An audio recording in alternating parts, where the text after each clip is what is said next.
What's up, everybody? This is Grant at Cause Artist. I am traveling the next couple of weeks, so I don't have my normal equipment, and it's a bit loud where I am staying today, so this quick introduction will be done with my AI voice clone. I think it sounds pretty good. The interview itself is real and is an amazing episode. Just wanted to give this caveat before we start the episode this week. In today's episode, I'm speaking with Brian Sheng, the co-founder and CEO of Aquaria, a climate tech company that's reinventing how we access clean water. Aquaria recently raised $112 million to scale what they call air water infrastructure, a new way of producing water by extracting moisture from the air using atmospheric water generation. It's a plug-and-play system that can generate clean, drinkable water anywhere. No wells, no pipelines, and no municipal connections required. In our conversation, Brian dives into the origin story behind Aquaria, how the technology works. If you're interested in sustainability, innovation, or just love hearing about ambitious solutions to big problems, this is a great episode. Well, thanks so much, Brian, for joining me today. Excited to chat about your journey, man. You've done some awesome things so far at a pretty young age, and now co-founding Aquaria and kind of pretty innovative stuff, and I can't wait to get into it. Talk a little bit about your journey. Like I say, you've done a lot of cool stuff so far, but what was that journey like, and maybe sort of that aha moment that inspired you to co-found the company? Thanks. Well, first of all, thanks for having me, Grant. I'm really excited to share this and also talk about the company a little bit more. I guess I did not quite expect that starting this company would quite literally change my life in ways I didn't expect. Giving you a quick anecdote, I actually started this company at the beginning, or like right before the beginning of the pandemic, and then the pandemic hit, and so what was supposed to be a 10-day international business trip, I ended up being stuck abroad for 18 months. Wow. So I kind of like went on a side quest to life as I started, the company. Where was that at? And a number of places from Singapore, to Hong Kong and Indonesia, and so a number of different places. But of course, eventually I came home. But that was quite a journey. The origin story for Aquaria actually goes way further back. I actually did my thesis research in college on energy and water infrastructure. Gotcha. And at the time, I was thinking about, well, we have lots of resource issues in our society, and obviously power was something in the early 2010s. We were having this whole revolution around solar, around batteries, and of course it has continued to today where electrification and sustainability has become part of a greater conversation. And at the time I was wondering, well, why are we talking about water? There's so much conversation and innovators and entrepreneurs working on power issues. How come nobody talks about how bad our water supply is? And so I think that, while that was many years ago and I did, other things in between, that was really the original impetus for this little thought, this curiosity where I thought there was something fundamentally wrong with the lack of conversation. And eventually it became, what Aquaria is today, creating a new source of water. And instead of from the ground, we're doing it from the air. Yeah, it's crazy, man. So talk about the overall sort of mission and vision of the company, what it does, and then we'll get into a little bit about how it works. So my ultimate vision for the company is that we're unlocking a new source of abundant, clean water for our societal development. That's the ultimate vision. Is that today, there's many ways for us to get water today, desalination, water treatment, city water, well water, etc. But they're insufficient. Hurricanes and fires, and we just need more control of our water. We need more reliability, flexibility of our water. And I think the way we can do that is by using the air as this new source of water. It solves a lot of those issues. And so in the future, I think we'll get to a point where Aquaria is able to supply entire cities and communities with sky water instead of groundwater. Wow. So how does it work? Sort of, I guess, extract the humidity out the air and then kind of goes through this system and then it puts out clean water through your faucet. I mean, I guess we can take it from a residential homeowner point of view. And then I see you guys doing a lot of commercial stuff. So there's a multiple different ways this thing can be an asset to society. Like overall, how does it work? And then what is the sort of output? Grant, you already covered it right there. End of interview. We're done with the interview. Well, I say that just because I grew up in the South in New Orleans, and the humidity is, you can feel it. It's crazy. You can feel air. And so there's so much moisture. That's what, when I was reading about you guys, I was like, oh, this seems great for like the South and where humidity is, because there's so much moisture. We've got to be able to do something with that. I'm not kidding. You're absolutely right. I think this is the point where it's, turning something that's quite obvious, but then taking it a step further so that it's practically usable by ourselves, right? Like you said, depending on where you live, you might be familiar with one of a couple of different concepts. One, of course, is just it's so humid you can feel it, right? That's one example. Another example might be morning dew. Those little droplets of water on the grass. Another example might be you take a glass of cold juice out of the fridge in the summer and there's water droplets that form literally seconds later. So all of these different phenomenon has to do with the fact that we have a tremendous amount of water in the atmosphere. And if you think back to maybe high school earth science, there was a thing called the Earth hydrologic cycle.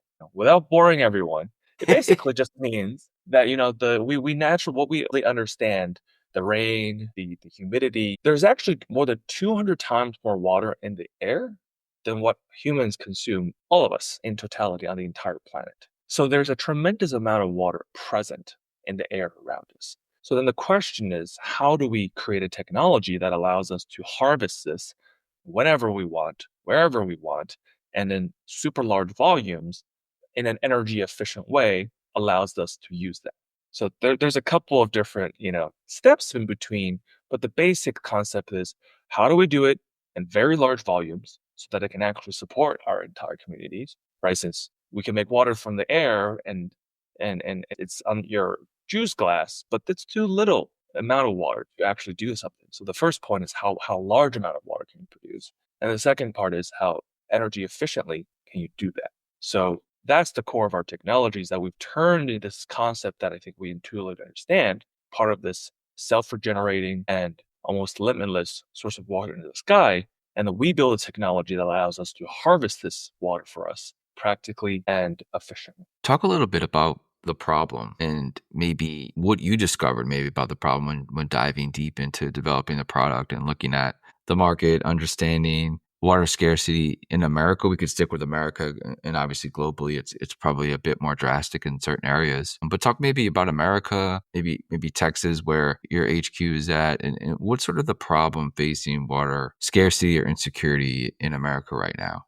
The problem is multifaceted, but I think I'll give the conclusions just so we can understand. Well, America, we're the greatest in the world at many different things. But one of those things that we're not so great at is actually water infrastructure. To give you some statistics, the average life of a piping infrastructure, kind of laying pipes, is about 30 to 35 years. Mm-hmm. And a lot of America's kind of pipelines throughout major cities were built after World War II or, in a period thereafter. So what we have today is a mixture of problems of increasing demand just simply because we've developed more and more as a nation. We have more industry, more urban centers growing, more population, so more demand. And at the same time, our piping infrastructure is aging and failing. And on top of that, we add more natural disasters. We add record-breaking temperatures and droughts. We have Lake Mead, Lake Powell in California at the record lows. Colorado River having problems being spilled by so many states. So I think that paints a picture of we just have lots of issues in America with water.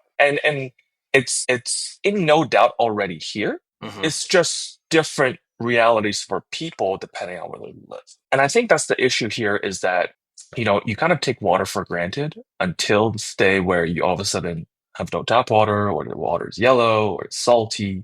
And so it's kind of like a lagging problem. You don't think about it until that day happens, but when that day happens, it's already too late. And so I think we already see this with failing grids and over the past couple of years, improving the security of our grid, both on a homeowner level as well as a utility level has been a priority. But I think that's even worse for us and our access to water. And so in Texas, for example, there's 1,600 new people moving into the state every single day right now. That's a huge increase in population. And there's all these data centers being built. I'll pause right there, but I think it paints a good enough picture that we just need more water. We need to clean up our water supplies and just lots of issues that we need to solve.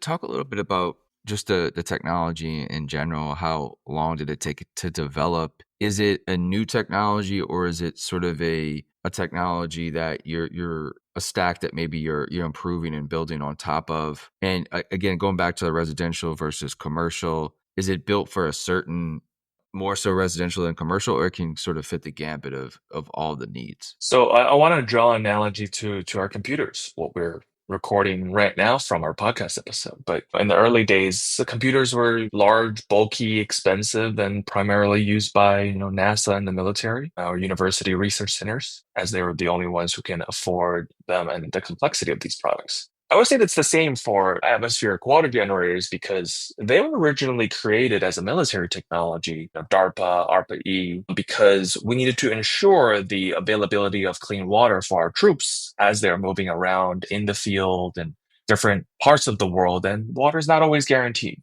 But again, it was expensive. It was complex. It just needed to fit on a military vehicle and have a military budget for you to afford it, which is obviously quite a large undertaking. So what we have done at Aquaria is we focused our research in the past 10 years, starting from when I was looking at this from my university days at Princeton, all the way to when we've commercialized the company, is how do we take this obviously valuable technology, but turn it into something that is mass available to our customers at the homeowner level, available to our customers at the community level, and do essentially what solar and batteries are able to do today to provide that power, reliability, and security. So today, Grant, you can get a machine the size of probably the desk in front of you, connect to a small water tank in your backyard, and like you said, you'll be able to turn on your shower, your tap water, and get water either from the city, from Kansas utilities, or whichever utility you're on. But then maybe there's a storm run by and there's some contamination for a week. Well, then you can switch over and get all of your shower water from air water instead from Aquaria.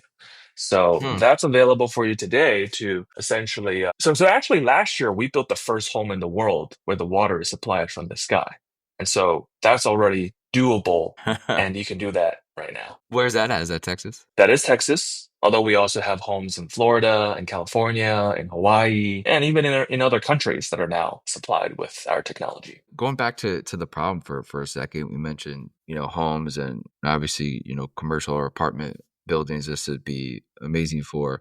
But going back to the core of the issue, and the government sort of maybe the infrastructure there at the foundational level, can this technology be implemented at that type of scale yet at the foundational level where local governments can install some of these products over time? Or is it just the piping, it's just 100 years of building a certain way? That transition is going to take another 100 years. But even, is that transition even possible to something like this from the old stack, let's say? It is definitely possible. It is definitely doable. And that's what we're focused on today. And also doing podcasts like this, Grant, is spreading the awareness that this new technology enables a new way to think about how we provide water. But they don't interfere at all with traditional water infrastructure because, well, traditional water infrastructure is meant to draw from the ground and we're meant to draw from the air. And so in no way do we interfere with anything that already exists or any plans for traditional water infrastructure to be improved on.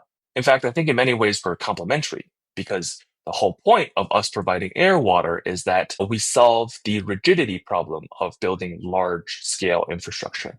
Meaning, just think about building any airport, bridge, roads, or desalination plant. That will definitely take you years and tens of millions, if not hundreds of millions of dollars of capital, which is a solution that is fitting for our government and large budgets to improve the general wellness of a large community of people.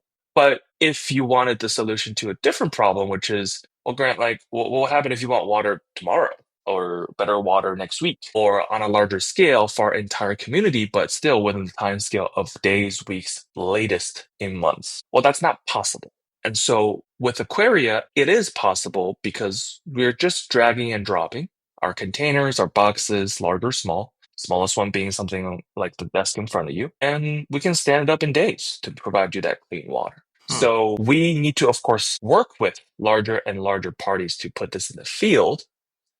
This year we will build more than 500 homes supplied with water from the sky. But obviously, while that's very good from our perspective, at the same time, 500 is a very small number Hmm. Yeah. compared to 3 million homes we have in America. And, so I think this is my life's work, and we'll be doing this for a really long time.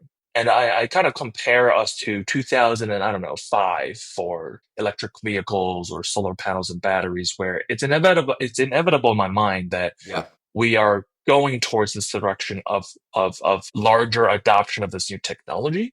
But it's very obvious why this should exist and needs to be used and provide the users, the homeowners, something that they couldn't do before. Ignorant question here. Is water from the sky or the water that the system collects different than the water that comes from the ground in the output part? Like, does the product have like built-in filtration, or people at home still need sort of water filters for drinkable water or other types of water? Do they still need to go through that filtration process as we sort of have now in many homes? Yeah.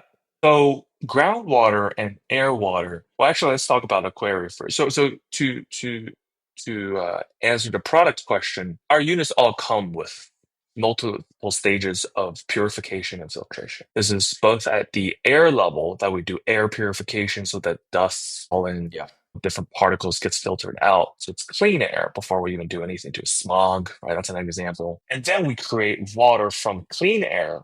And then we clean and filter and, through ultrafiltration, the water that we create again. So what comes out is the highest quality potable water when you make it from the air, which is, well, I think for tap water or groundwater, your range is literally a spectrum of anything and anything because, well, it just depends on where you live. Your water can have Right. anything in it, or it could Yep. be really good, like New York City, right? New York City water is pretty good. So it just depends on where you live. Well, I want to talk about, being a founder for a second. You've just raised was 112 million. What's it like sort of from a founder point of view saying, look, this is going to be my sort of life's work, right? You as a founder speaking to investor, I feel like a good place to be in when you're sort of making a pitch and you're like, hey, I can see the future. I'm in this for life. What's it like sort of raising that type of capital, and sort of what has that founder journey been like for you? I would say it taught me a lot, and I would say that it was very difficult. In hindsight, I think, especially over the past half a year, as we've hit a certain level of maturity and we've hit a level of, I guess, progress with what Aquaria is trying to do, that it has picked up more tailwinds and has become, I don't want to say easier because there's still so many problems and so many things you have to figure out as a founder. The problems never stop. Let me put it that way. The problems never stop as you build your company and try to build this. And I don't think it will ever stop. But along the way is where we had to face a lot of adversities to get to this point. For example, we almost ran out of money 3 times within an 18-month period. That was probably the most challenging point of my career, my whole life, where of course of course I consider this my life's work, but when your life's work is about to die multiple times within a period of time, of course it creates lots of emotional turmoil and roller coasters, things of that sort. So it's been a very difficult, humbling, but rewarding journey. And I think while the number pops out, I think it's almost in reverse. I think the reverse is that until you become a person who is worthy and able to lead an organization and actually build out the vision that you seek and have clarity around the vision for what I want to do and what I want to provide, then you can't get there. Yeah. And so I think that has been my learning, is just that you've got to keep pushing. What was the early on when I assume obviously you raised a little bit of capital before this latest round. What was did your philosophy change? Did your way that you pitched the company change at all? I mean, obviously you probably changed as a founder and a leader in the organization, let's say the first 2 years to now. What were those pitches like differently for you? I don't think the approach is different, but my mindset about how people react have changed. I think in the beginning, it was about a pitch, as in, Yeah. here is what I want to do. And I, I think this is the best thing ever. And you should come join me. And I want you to come give me money to build this thing. And, I can't, and actually it didn't work that well. Because, like I said before, people didn't intuitively understand what business you could build with water because it's so readily available. Like, isn't that the government's job, or Mhm. or like How do you work with the utilities? Will they even like you? And these are big companies, like super. Like I've never had a water issue in my life. Like Yeah. so, you're competing with Right. Poland Spring or something? I think that was a very shocking thing for me, which is how come people don't understand the opportunity and the impact that we can have if we try to solve this? That was a very different mindset than which I have now, which is one, it is actually my job to make sure people understand exactly what we're building within a context that they can understand. It Mhm. is actually my job that I fail to communicate if you don't understand why this is available. Why, sorry, not why available. Why is this important? Even if you do not understand the water problem you face today. For example, well, if you have kids and you have family, do you think it's worth making sure that there is readily available clean water and you live in Texas or you live in Florida? Or maybe it's just the pipes are old. Have you ever tested your water coming out of your tap? Even in New York City, there are plenty of 50-plus-year-old pipes with lead contamination. Have you thought about what that means to your health? Do you even know that? You probably don't, and that's why you haven't been aware of it. So I think there was a lot of about like you could either put the communication error on the other people, like the world's against me, they don't get me, like how come they don't? Or it's actually your job to figure out what is the right communication for people to understand. And I think that has been a big shift where I've taken a lot of time in figuring out how to communicate, but then also, hey, look, ship sailing with or without you. We're improving the world, and get on the boat or not. What's the business model? Has that changed over time, or has it always been you buy the product and then is it sort of a subscription thing, or is it it'll break so you need to repair? I guess just walk us through the business model and maybe has that changed at all? Business model has not really changed. We sell or you can finance purchase of our product over time. You buy it up front. You could buy it over 5, 10, 15 years. Okay, so essentially like paying a subscription of sorts. So that has not changed. Although what has changed is who we've decided to focus on, which at this point is really our, single family home owners in America, our communities of homes in America, as opposed to, you mentioned before we do commercial. We do commercial, but that's a smaller focus for us versus homeowners, because I think the most direct way we can bring impact, bring value is first go to the people, first go to the communities where this is felt immediately through your life and not intermediately through, a business use case. So that has shifted where I think this is, the 93 million American homes and going after that and providing that water to our communities and our families. I think that's the most honestly rewarding, but also I think the most direct way for us to do. What about your relationship with developers? Obviously, housing is a big issue. I think we're going to have a bit of a housing boom in building. I just think we have to. Is there conversations with developers of how they can build their whether it's a housing community or apartment complex, integrate this in from the ground up, right? And when you sort of build a new property, has there been conversations around that, and how's that gone? Grant, you're setting me up perfectly for this conversation. I think they will find out by listening to Grant's podcast. That's how you do it. That's how you do it, because that's the natural evolution of where we're heading next. Is not even next, even today. Hey, if Yeah. there are listeners that are developers or builders as part of the podcast, they can come reach out to us today. It's obviously a little bit longer since a developer is probably currently in the planning phases of a community, or maybe they have an existing project that needs water. We can plug right in. They just are not aware that we even exist. They're not aware that this technology that can solve their water problem exists. And so, today in California, all new homes are mandated by law to come with solar panels, right? Hmm. New construction needs to come with solar panels. That's essentially a codified version of Grant what you're talking about, where we also see that in the future that homes should come with water generators as well. So homeowners, then obviously the next level up is the people who build those homes. And so today we welcome any conversation with developers, innovators in that space who are thinking about building a more, reliable, secure community or protects from weather disasters. So developers are great. We love developers, and developers should come to us, and we should explore this. Couple questions here before we wrap up. The first would be around a tax credit or a subsidy for users to buy this, right? I mean, we hear the famous EV tax credits and even before that, I think there was tax credits for upgrading appliances in your home as well. Is that something that you guys seeked out?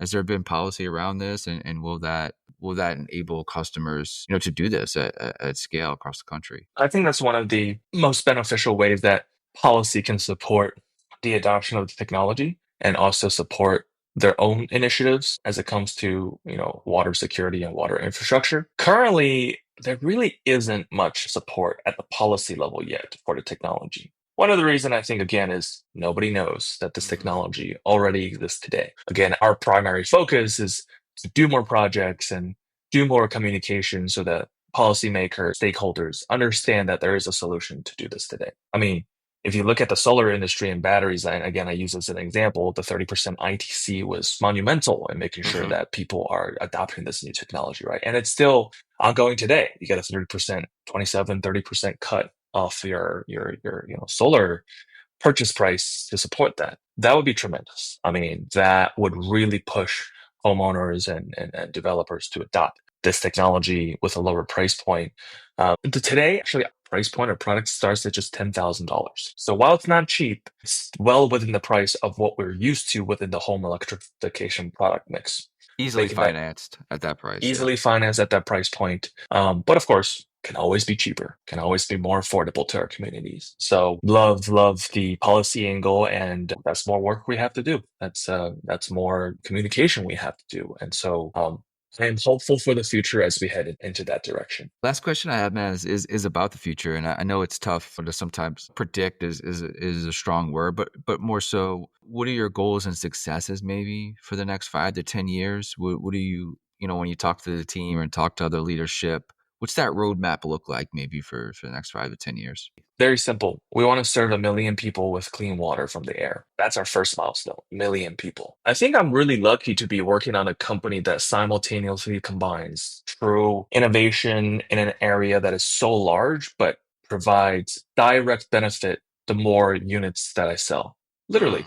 I Yeah. don't have to greenwash. I don't have to pretend that this is like some sustainable company using some weird metrics made up. It's literally the more machines I sell, the more machines I provide to our communities, then the more people have access to clean, reliable water. And so they're directly tied with each other. And so I think us serving 1 million people over the coming decade with clean water from the air allows us to credibly claim, hey, look, we have advanced towards the vision of unlocking a new source of water for humanity. Because with 1 million people in the next decade, that can be 20 million people in 2 decades. That could be 100 million people in 3 decades. And if I think about it in terms of a life's work in a longer time span, it's really, within the next 3 to 4 decades that I will see this come to fruition and maybe hundreds of millions of people being supported with this new form of water. So if I look at the next 5 to 10 years, then the first step is to get to that first million. Amazing, Brian, man. Very just epic story, man. I love talking to people when they're right in the thick of it, doing their life's work.